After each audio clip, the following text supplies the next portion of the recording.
Halo teman-teman semuanya, perkenalkan, aku Cici. Kali ini kita akan membahas salah satu materi jurnalistik, yakni etika jurnalistik dan fenomena penerapan jurnalistik di Indonesia. Yuk, langsung aja kita bahas.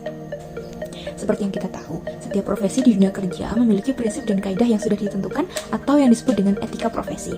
Nah, profesi jurnalis atau wartawan juga memiliki aturan dasar yang ditetapkan oleh Dewan Pers untuk menjadi landasan kerja dan perilaku wartawan profesional di Indonesia.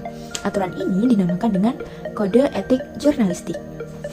Nah, secara singkatnya, kode etik jurnalistik adalah pedoman yang mengatur perilaku dan tindakan wartawan dalam menjalankan tugas dan tanggung jawabnya.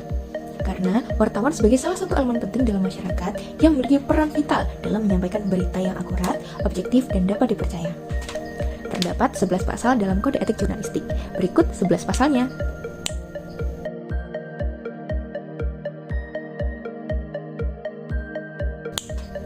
Nah, dari 11 pasal tersebut, setidaknya kita dapat menyimpulkan bahwa nilai-nilai dan prinsip etik jurnalistik itu meliputi akurasi, objektivitas, keseimbangan, independensi, dan akuntabilitas kepada publik. Prinsip-prinsip tersebutlah yang kemudian akan dijadikan panduan jurnalis atau wartawan dalam menjalankan tugasnya. Nah, selanjutnya kita akan membahas tentang salah satu fenomena di dunia jurnalistik, yakni citizen journalism.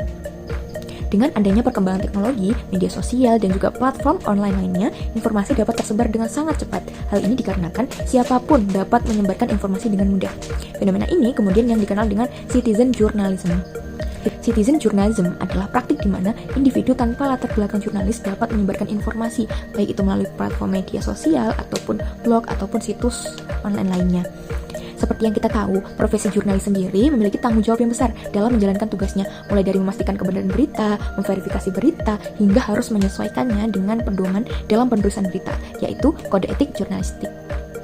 Sedangkan citizen journalism ini menyebarluaskan berita secara langsung, secara cepat, tanpa harus melewati proses yang panjang, seperti proses editorial berita. Nah, dalam penyebaran ini tentunya berita-berita yang disampaikan itu berpotensi untuk menjadi hoax. Sementara apabila jurnalis profesional tentunya harus melakukan proses verifikasi dan konfirmasi terlebih dahulu sebelum dipublish. Nah, hal inilah yang kemudian ditengarai sebagai ancaman terhadap dunia jurnalistik di era digital.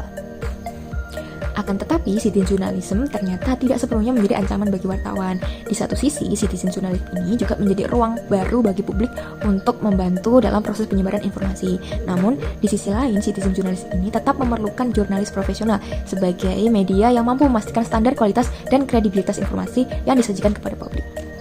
Namun, tantangan bagi wartawan di era sekarang ini adalah bagaimana mereka bisa beradaptasi dengan kecepatan dan juga penyajian informasi, namun harus tetap akurat dan tetap mengutamakan nilai-nilai kode etik jurnalistik. Nah, itu tadi pembahasan kita mengenai materi kode etik jurnalistik dan fenomena jurnalistik yang terjadi di Indonesia. Semoga bisa membantu. Thank you.